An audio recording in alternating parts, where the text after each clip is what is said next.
Challenger ആപ്പിന്റെ YouTube ചാനലിലേക്ക് എല്ലാവർക്കും സ്വാഗതം. അപ്പൊ നിങ്ങൾ തമ്മനയിൽ കണ്ടതുപോലെ നമ്മൾ ഇന്ന് നോക്കുന്നത് കായിക രംഗം എന്ന് പറയുന്ന ഒരു ടോപ്പിക്കാണ്. അപ്പൊ നിങ്ങളുടെ സിലബസിൽ തന്നെ ഉണ്ട് ഈ വന്യജീവി സങ്കേതങ്ങൾ, കായിക രംഗം, മത്സ്യബന്ധനം തുടങ്ങിയ ഒരു കുറച്ച് ടോപ്പിക് ഉണ്ട്. കേരളം അടിസ്ഥാന വിവരങ്ങളുമായി ബന്ധപ്പെട്ട ഒരു ടോപ്പിക്കാണ് കായിക രംഗം. അപ്പൊ ഇതിലങ്ങനെ ഒരുപാടൊന്നും ചോദിച്ചു കണ്ടില്ല. ഇതിന്റെ കറണ്ട് അഫയേഴ്സ് ചോദിക്കും കേട്ടോ. കായികത്തിന്റെ കറണ്ട് അഫയേഴ്സ് സെപ്പറേറ്റ് ആണ്. ആ വീഡിയോ ഒക്കെ നമ്മൾ ചെയ്തിട്ടുണ്ട്. സ്പോർട്സ് വേദികള് അതൊക്കെ ചോദിക്കും. അല്ലാണ്ട് നമുക്ക് കായികത്തിനെ പറ്റി മുന്നേ ചോദിച്ചിട്ടുള്ള പ്രീവിയസ് ഇയറിൽ ചോദിച്ചിട്ടുള്ള ക്വസ്റ്റ്യൻസ് ആണ് നമ്മൾ ഇന്ന് നോക്കുന്നത്. ഓക്കെ, നമുക്ക് വീഡിയോയിലേക്ക് പോവാം.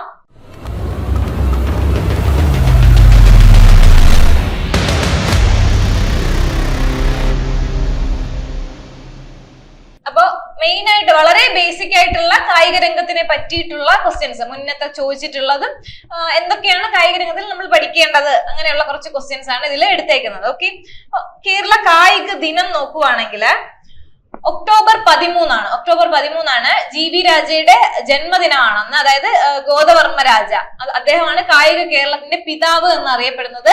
കേണൽ ഗോദവർമ്മ രാജ അദ്ദേഹമാണ് ജി വി രാജയുടെ ഒരു ഫൗണ്ടർ.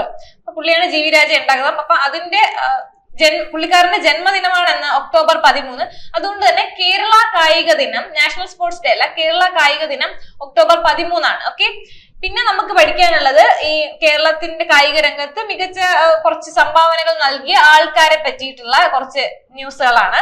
അതൊക്കെ ചോദിക്കാൻ ചാൻസ് ഉണ്ട്. ഞാൻ പറഞ്ഞു, ഇത് നമ്മൾ കറണ്ട് അഫയേഴ്സ് ഉൾപ്പെടുത്തിയിട്ടില്ല. കറണ്ട് അഫയേഴ്സ് നിങ്ങൾ കായികത്തിൽ സെപ്പറേറ്റ് തന്നെ പഠിക്കണം. അതിന്റെ വീഡിയോസ് നമ്മൾ ചെയ്തിട്ടുണ്ട്.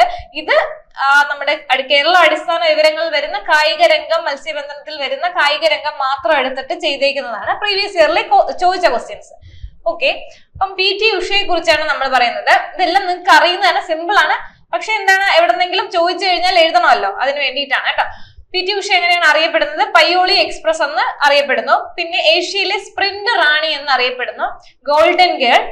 ഒളിമ്പിക്സ് ഫൈനലിലെത്തിയ ആദ്യ മലയാളി ആരാണ്? PT Usha. Okay, Padma Shri award നേടിയ ആദ്യ മലയാളി കായിക താരമാണ് കേട്ടോ. കായിക താരം ആര് തന്നെയാണ്? PT ഉഷ തന്നെയാണ്. ഉഷ സ്കൂൾ ഓഫ് അത്ലറ്റിക്സ് എവിടെയാണെന്ന് ചോദിച്ചാൽ കോഴിക്കോടാണ്. കായിക രംഗത്തെ സമഗ്ര സംഭാവനയ്ക്കുള്ള BBC 2020 ഇന്ത്യയിലെ പുരസ്കാരം ലഭിച്ച കായിക താരവും ആര് തന്നെയാണ്? PT ഉഷ തന്നെയാണ്. പിന്നെ രാജ്യസഭയിലേക്ക് രാഷ്ട്രപതി നോമിനേറ്റ് ചെയ്ത ആദ്യ മലയാളി കായിക താരം ആര് തന്നെയാണ്? PT ഉഷയാണ്, 2022. അപ്പൊ ഇങ്ങനെ ഓരോരുത്തരെ കുറിച്ച് ചോദിച്ചിട്ടുള്ള ക്വസ്റ്റ്യൻസ് ആണ് നമ്മൾ പറഞ്ഞു പോകുന്നത്. ഓക്കെ ആണെന്ന് വിശ്വസിക്കുന്നു. നമുക്ക് അടുത്ത് നോക്കാം. ആദ്യമായി ഇന്ത്യൻ ഒളിമ്പിക്സ് ടീമിനെ നയിച്ച വനിത അല്ലെങ്കിൽ അതിന്റെ ക്യാപ്റ്റൻ ആരാന്ന് ചോദിച്ചാല് ഷൈനി വിൽസൺ ആണ്. ഓക്കെ, അർജുന അവാർഡ് നേടിയ ആദ്യ മലയാളി ഫുട്ബോൾ താരം ആരാണ്?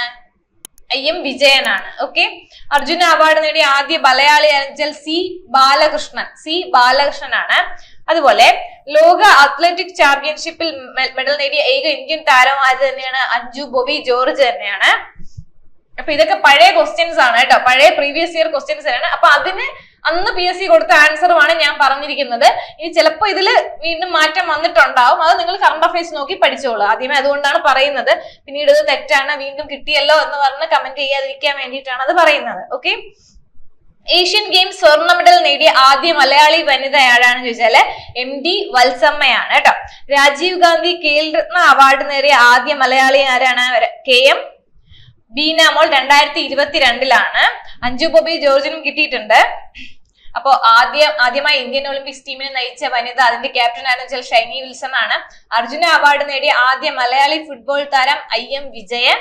അർജുന അവാർഡ് നേടിയ ആദ്യ മലയാളി ആണെന്ന് വെച്ചാൽ C ബാലകൃഷ്ണനാണ്. ലോക അത്ലറ്റിക് ചാമ്പ്യൻഷിപ്പിൽ മെഡൽ നേടിയ ഏക ഇന്ത്യൻ താരം എന്ന് പറയുന്നത് അഞ്ജു ബോബി ജോർജ് ആണ്. ഏഷ്യൻ ഗെയിംസ് സ്വർണ്ണ മെഡൽ നേടിയ ആദ്യ മലയാളി വനിത MD വത്സമ്മ. രാജീവ് ഗാന്ധി ഖേൽരത്ന അവാർഡ് നേടിയ ആദ്യ മലയാളി KM ബീനാമോൾ. വർഷം 2022. പിന്നീട് ഖേൽരത്ന അവാർഡ് അഞ്ജു ബോബി ജോർജിന് കിട്ടിയിട്ടുണ്ട്. അത് കഴിഞ്ഞിട്ട് PR ശ്രീജേഷിനും കിട്ടിയിട്ടുണ്ട്. ഒളിമ്പിക്സിൽ പങ്കെടുത്ത മലയാളിയായ നീന്തൽ താരം സെബാസ്റ്റ്യൻ സേവിയർ ആണ്. ഇതൊക്കെ ചോദിച്ചിട്ടുള്ള ക്വസ്റ്റ്യൻസ് ആണ് കേട്ടോ.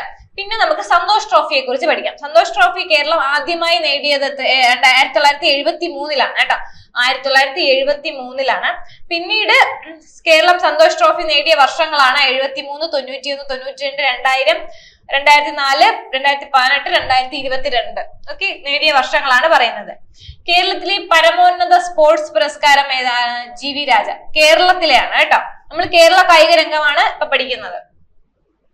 അടുത്ത ഖേലോ ഇന്ത്യ പദ്ധതിയുടെ കീഴിൽ മികവിന്റെ കേന്ദ്രമായി കായിക മന്ത്രാലയം തിരഞ്ഞെടുത്ത കേരളത്തിലെ സ്ഥാപനം ആരാണ്? എന്താണ്? GV രാജ സ്പോർട്സ് സ്കൂൾ. എവിടെയാണ്? തിരുവനന്തപുരം ജില്ലയിലാണ്. ഓക്കെ. കേരളത്തിലെ ആദ്യ അക്വാട്ടിക് സമുച്ചയം നിലയിൽ സ്ഥിതി ചെയ്യുന്ന ജില്ലയും ഏത് തന്നെയാണ്? തിരുവനന്തപുരം തന്നെയാണ്. ഓക്കെ. ഇതൊക്കെ പ്രീവിയസ് ഇയർ ക്വസ്റ്റ്യൻസ് ആണ്. അടുത്തത് ജിമ്മി ജോർജ് ഇൻഡോർ സ്റ്റേഡിയം എവിടെയാണെന്ന് വെച്ചാൽ തിരുവനന്തപുരമാണ്. കേരളത്തിലെ ആദ്യത്തെ സ്പോർട്സ് സ്കൂൾ എവിടെയാണെന്ന് വെച്ചാൽ തിരുവനന്തപുരമാണ്. GV രാജയാണ്. പിന്നെ പ്രധാനമായിട്ടും ഉള്ളത് OM നമ്പ്യാർ. നിങ്ങൾ കേട്ടിട്ടുണ്ടാവും, ക്വസ്റ്റ്യനും കണ്ടിട്ടുണ്ടാവും.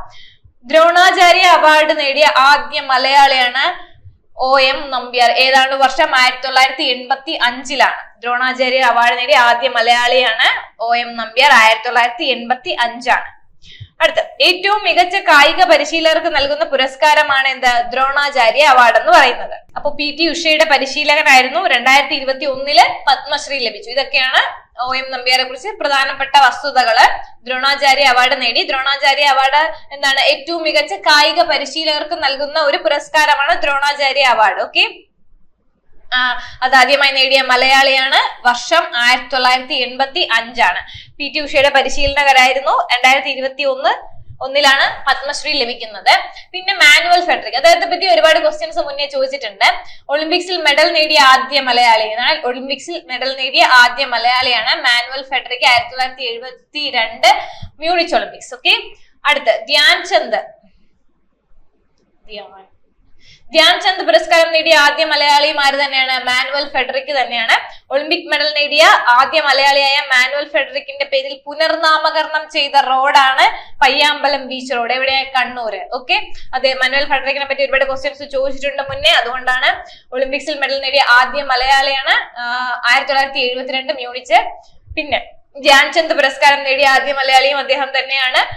ഒളിമ്പിക്സ് മെഡൽ നേടിയ ആദ്യ മലയാളിയായ മാനുവൽ ഫെഡറിക്കിന്റെ പേരിൽ പുനർനാമകരണം ചെയ്ത road Payyambalam beach road. Payyambalam beach road കണ്ണൂരിലാണ് വരുന്നത്. അടുത്ത് അഞ്ജു ബോബി ജോർജിനെ പറ്റിയിട്ടുള്ള കുറച്ച് വസ്തുതകളാണ്. 2003 പാരീസിലെ ലോക അത്ലറ്റിക്സ് ചാമ്പ്യൻഷിപ്പിൽ ലോങ് ജമ്പിന് വെങ്കല മെഡൽ നേടി. 2005 അത്ലറ്റിക് ചാമ്പ്യൻഷിപ്പിൽ തത്യാന കൊട്ടാവ, അതായത് റഷ്യയിലെ ഒരു അത്ലറ്റിനെ അയോഗ്യയാക്കിയതിനെ തുടർന്ന് അഞ്ജു ബോബി ജോർജിന് എന്ത് കിട്ടി? സ്വർണ്ണ മെഡലിന് അർഹയായി. ഓക്കെ. 2005 അത്ലറ്റിക് ചാമ്പ്യൻഷിപ്പിൽ തത്യാന കൊട്ടാവ റഷ്യൻ അത്ലറ്റിക്കിനെ അയോഗ്യ ആക്കിയതിനെ തുടർന്ന് അഞ്ജു ബോബി ജോർജിന് എന്ത് കിട്ടി? സ്വർണ്ണ മെഡലിന് അർഹയായി. അത് 2005ലാണ്. 2003 പാരീസിലെ ലോക അത്ലറ്റിക് ചാമ്പ്യൻഷിപ്പില് ലോങ് ജമ്പിന് എന്ത് കിട്ടി? വെങ്കല മെഡൽ കിട്ടി. ഓക്കെ. അടുത്ത Indian athletic federation senior vice president Anju Bobby George ആണ് കേട്ടോ. ഇതൊക്കെ ഞാൻ നേരത്തെ പറഞ്ഞ പോലെ അപ്പപ്പ ചോദിച്ച ക്വസ്റ്റ്യൻസ്, ഇത് പ്രീവിയസ് ക്വസ്റ്റ്യൻസ് ആണ് കൊടുത്തിരിക്കുന്നത്. കറണ്ട് അഫയേഴ്സ് വരുമ്പോൾ ചിലപ്പോൾ മാറിയിട്ടുണ്ടാവും. നിങ്ങൾ അതുകൂടെ ഒന്ന് നോക്കിയേക്കുക കേട്ടോ. ലോക അത്ലറ്റിക് മീറ്റിൽ മെഡൽ നേടിയ ഏക ഇന്ത്യൻ താരം അഞ്ജു ബോബി ജോർജ് ആണ്. ലോക athletic 2021 woman of the year ആയി തിരഞ്ഞെടുത്തതും അഞ്ജു ബോബി ജോർജിന് തന്നെയാണ് കേട്ടോ. ഈ പുരസ്കാരം നേടിയ ആദ്യ ഇന്ത്യൻ താരമാണ് ആര്? അഞ്ജു ബോബി ജോർജ്. അടുത്ത 2021 BBC ഇന്ത്യൻ സ്പോർട്സ് വുമൺ, അതായത് ലൈഫ് ടൈം അച്ചീവ്മെന്റ് അവാർഡ് നേടിയതും ആര് തന്നെയാണ്? അഞ്ജു ബോബി ജോർജ് തന്നെയാണ്. ഏഷ്യാഡിൽ വ്യക്തിഗത ഇനത്തിൽ സ്വർണം നേടിയ ആദ്യ മലയാളിയാണ് TC യോഹന്നാൻ. ഏഷ്യാഡിൽ വ്യക്തിഗത ഇനത്തിൽ സ്വർണം നേടിയ ആദ്യ മലയാളിയാണ് ആര്? TC യോഹന്നാൻ എന്ന് പറയുന്നത്.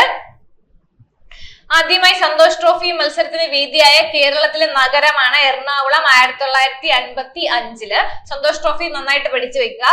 അപ്പൊ അത് വേദിയായ കേരളത്തിൽ നഗരം എവിടെയാണ്? എറണാകുളം. 1955ലാണ്. സ്പോർട്സ് ബിൽ പാസ്സാക്കിയ ഇന്ത്യയിലെ ആദ്യ സംസ്ഥാനം ഏതെന്ന് ചോദിച്ചാല് കേരളമാണ്. സ്പോർട്സ് ബിൽ പാസ്സാക്കിയ ഇന്ത്യയിലെ ആദ്യ സംസ്ഥാനം ഏതാണ്? കേരളമാണ്. കേരളത്തിലെ ആദ്യത്തെ സ്പോർട്സ് സ്കൂള് നേരത്തെ പറഞ്ഞു, GV രാജ സ്പോർട്സ് സ്കൂൾ തിരുവനന്തപുരമാണ്. സ്പോർട്സ് കൗൺസിൽ നിലവിൽ വന്ന വർഷം 1956. ഓക്കെ. പിന്നെ ചോദിച്ചിട്ടുള്ള കുറച്ച് ക്വസ്റ്റ്യൻസ് ആണ്. ലാൽ ബഹദൂർ ശാസ്ത്രി സ്റ്റേഡിയം കൊല്ലമാണ് കേട്ടോ. ലാൽ ബഹദൂർ ശാസ്ത്രി സ്റ്റേഡിയം, അത് പ്രീവിയസ് ഇയർ ക്വസ്റ്റ്യൻ ആണ് കേട്ടോ. ചെസ്റ്റിൽ ഗ്രാൻഡ് മാസ്റ്റർ ആയ ആദ്യ മലയാളി GN ഗോപാൽ. ടെസ്റ്റ് ക്രിക്കറ്റിൽ അരങ്ങേറിയ ആദ്യ മലയാളി ടിനു യോഹന്നാൻ ആണ് കേട്ടോ. ടിനു യോഹന്നാൻ. അർജുന അവാർഡ് നേടിയ ആദ്യ മലയാളി വനിത ആരാണ്? KC ഏലമ്മ. നെഹ്റു ട്രോഫി വള്ളംകളി നടക്കുന്നത് ഏത് കായലിലാണ്? പുന്നമട കായലിലാണ്. ക്രിക്കറ്റ് ലോകകപ്പിൽ പങ്കെടുത്ത ആദ്യ മലയാളി ആരാണ്? ശ്രീശാന്താണ്. ഓക്കെയാണ്. അപ്പൊ ഇത്രയൊക്കെയാണ് കേരള കായിക രംഗത്തിൽ നിന്ന് പ്രീവിയസ് ഇയർലി ചോദിച്ചിട്ടുള്ള ക്വസ്റ്റ്യൻസ്. ഇനി നിങ്ങൾ ഇതിന്റെ കൂടെ പ്ലസ് കറണ്ട് അഫയേഴ്സ് കൂടെ പഠിക്കുക. വേദികള്, ഇപ്പൊ നടക്കുന്ന സ്പോർട്സുകൾ, പിന്നെ ഹോക്കിയില് PR ശ്രീജേഷിനെ പറ്റി കുറച്ച് നന്നായിട്ട് പഠിക്കുക. അതൊക്കെ കറണ്ട് അഫയേഴ്സിൽ വരുന്നതാണ്. അപ്പൊ ഇതൊക്കെയാണ് കായികത്തിൽ ചോദിച്ചിട്ടുള്ളത്. അപ്പൊ നന്നായിട്ട് പഠിക്കുക. All the best. Thank you.